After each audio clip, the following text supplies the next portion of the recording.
నమస్కారం. I dream ప్రేక్షకులకు స్వాగతం. లలితా సహస్రనామంలోని నామాలకి అర్థం అందరికీ తెలుసా అంటే మనం రోజు చదువుతున్నప్పటికీ కూడా తెలియదనే చెప్పాలి. అయితే లలితా సహస్రనామంలోని ప్రతి నామానికి అర్థం తెలుసుకునే ప్రయత్నం మనం ఐ డ్రీమ్లో చేస్తూ ఉన్నాం. ఆల్రెడీ నామాలకి అర్థం తెలుసుకుంటూ మొదటి 3 నామాల గురించి నానాజీ పట్నాయక్ గారు ఆల్రెడీ మాట్లాడారు.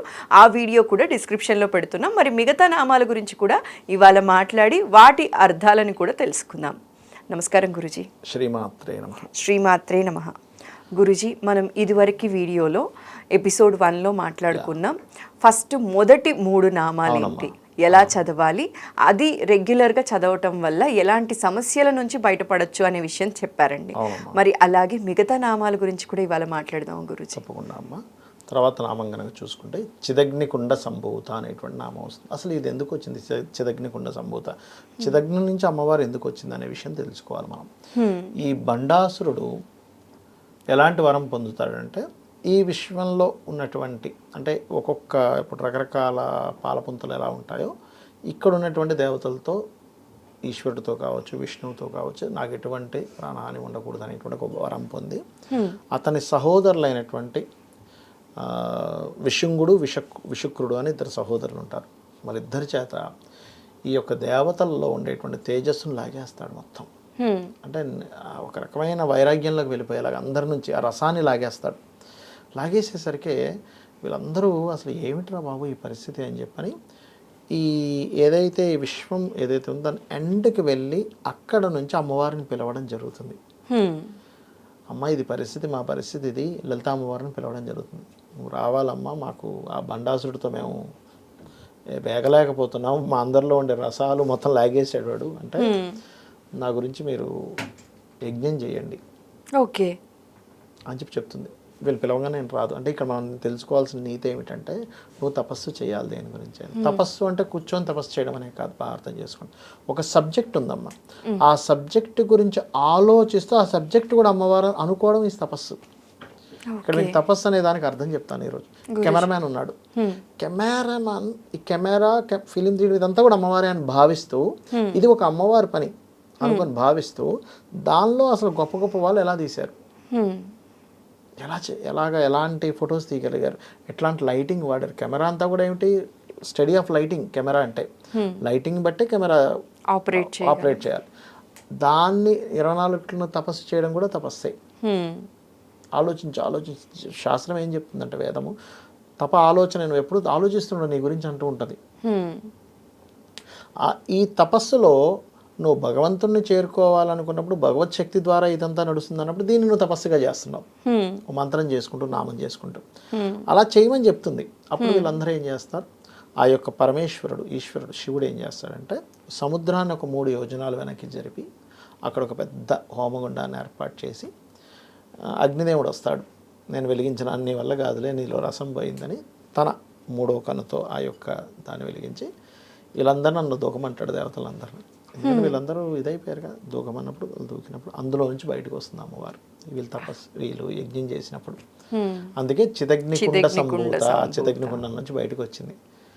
బయటికి వచ్చిన తర్వాత మళ్ళీ వాళ్ళందరూ కూడా మంచి పుష్టిగైన శరీరం నుంచి మళ్ళీ బయటకు వస్తారు దేవతలందరూ కూడా.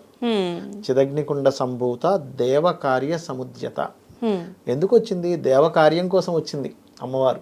ఈ బండాసురుణ్ణి సంహరించడానికి, బండాసురుడు బాధ నుంచి బయటపడేయడానికి వచ్చింది కాబట్టి దేవకార్య సముద్యత. ఓకే, దాని తర్వాత ఉద్యద్భాను సహస్రాభ చతుర్బాహు సమన్విత. ఇప్పుడు ఈ 3టికి మనం చూసుకుందాం. చిదగ్ని కుండం నుంచి వచ్చింది కాబట్టి చిదగ్ని కుండ సంభూత. ఇప్పుడు మనం చూడండి, ఎవరికైనా కానీ ఆ నామం చేసుకుంటే, ఇప్పుడు చూడండి లైఫ్లో చాలా చూసేసి, అంటే కొన్నిసార్లు కొన్ని బిజినెస్లు చేసో లేకపోతే కొన్ని ప్రయోగాలు చేసి డిస్టర్బ్ అయిపోయి నిర్వీర్యం అయిపోతాం. కానీ నా వల్ల ఏమీ కాదని ఫీల్ అవుతుంటాం. ఇప్పుడు దాని అర్థం ఏమిటి? నువ్వు అమ్మవారిలో నువ్వు కంప్లీట్ అమ్మవారిని నమ్మే. శివుడు ఏం చెప్పాడు? నువ్వు దూకండి అన్నాడు.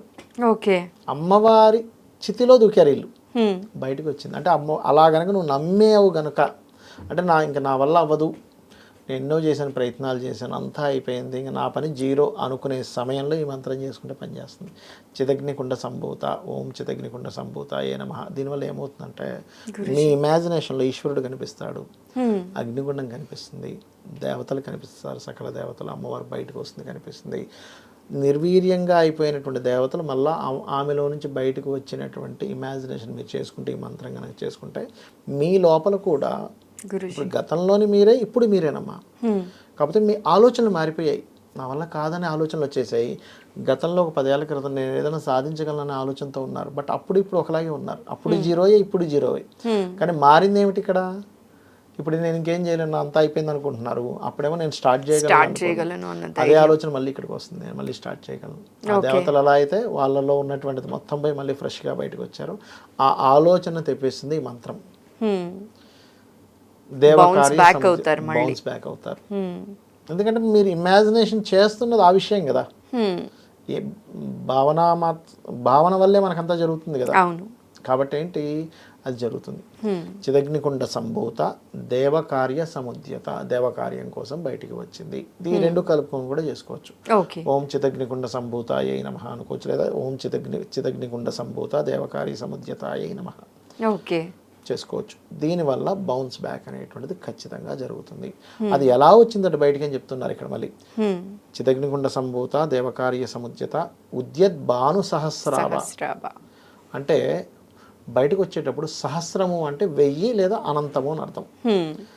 1000 సూర్యులు, భాను అంటే సూర్యుడు, 1000 సూర్యుడు లేదా అనంతమైన సూర్యుడు వెలుగుతో బయటకు వచ్చిందట.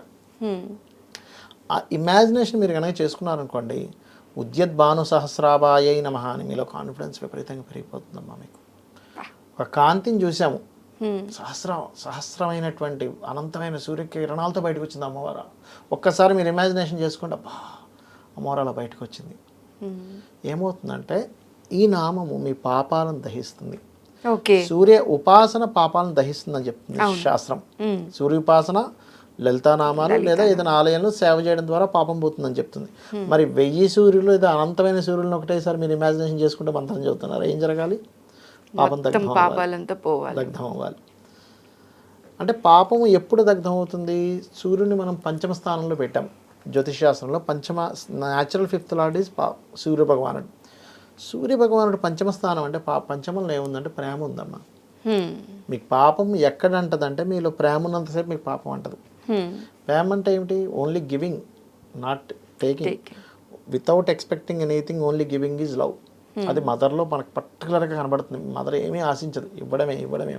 ఎక్కడో కోటి జాతకాల్లో ఒకరికి పూర్వజన్మల్లో మాతృదోషం ఉన్న వాళ్ళకి గొడవలు జరుగుతాయి, కానీ మదర్ అంటే గివింగే, ఎక్స్పెక్ట్ ఏమీ చేయదు ఆవిడ.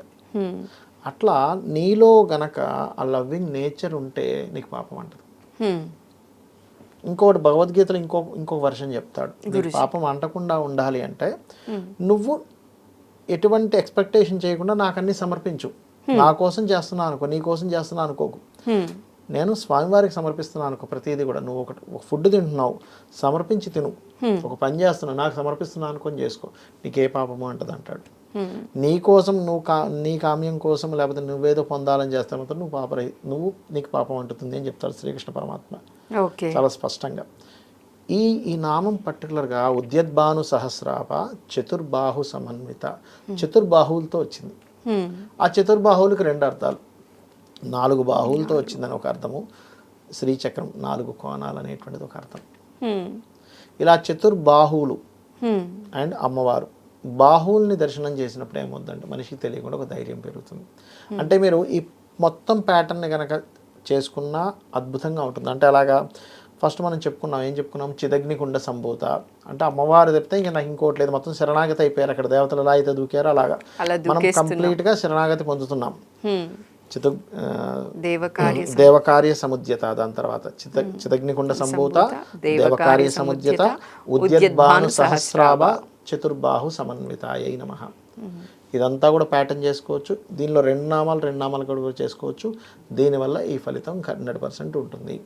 ఈ ఫలితం నేను చాలామంది ఈ నామము మీరు ఇప్పుడు నేను ఏదైతే స్టేజ్ చెప్పాను వీళ్ళందరికీ చెప్పి చేసుకున్నాక అసలు కాన్ఫిడెన్స్ లెవెల్స్ వాళ్ళలో ఎంత పెరిగాయంటే అమ్మా మీరు నమ్మరు. అరే ఇంతకు ముందు చూసినటువంటి పర్సన్ ఇతనేనా అన్నట్టుగా తయారైపోయారు. అంటే మీకు తెలియకుండా లోపల ఆ ఫీలింగ్ వచ్చేస్తుంది. అది చాలా బాగా పనిచేస్తుంది దీనికి. ఎంత బాగా చెప్పారు గురుజీ. అసలు చెప్తుంటే నేను అలా వింటూ ఉండిపోయాను. నేను లీనమైపోయి నేను ఊహించుకుంటున్నాను. ఇప్పుడు అర్థమవుతోంది. అంటే ఒక నామానికి అర్థం తెలుసుకొని లలిత చదివేటప్పుడు ఉన్న అనుభూతికి నార్మల్ గా చదివినప్పటికీ డిఫరెన్స్ ఎంత బాగా తెలుస్తుంది. ఎందుకంటే నేను కూడా లలిత సహస్రనామం చదువుకుంటాను, కానీ అర్థం ఇంత చక్కగా తెలుసుకొని అయితే చదవలేదు గురుజీ. ఇప్పుడు అనిపిస్తుంది నాకు ప్రతి నామం కూడా అర్థం తెలుసుకున్న తరువాతనే చదవాలి, అప్పుడే ఆ అనుభూతి తెలుస్తుంది. పిల్లలకి కూడా చిన్న వయసులోనే కనుక అనుభూతి చెప్పితే వాళ్ళు చదివేటప్పుడు ఇంకా చాలా చక్కగా చదువుకోగలరు. మొత్తానికి thank you so much Guruji. చాలా చక్కగా మా వాళ్ళకి అర్థమయ్యేలా చెప్పారు. సో ఇది విన్న తరువాత ప్రతి ఒక్కరూ కూడా ఎవరైనా డౌన్ ఫాల్ చూసిన వాళ్ళు బౌన్స్ బ్యాక్ అవుతారు. ఇది ఖచ్చితంగా చదువుకొని అందరూ కూడా కష్టాల్లో ఉన్న వాళ్ళు లేకపోతే బిజినెస్ డౌన్ అయిన వాళ్ళందరూ కూడా ఈ నామం చేసుకొని బౌన్స్ బ్యాక్ అవ్వాలని, ఆ లలితమ్మ కృప అందరూ పొందాలని మనస్ఫూర్తిగా కోరుకుంటూ శ్రీమాత్రే నమః. శ్రీమాత్రే నమః.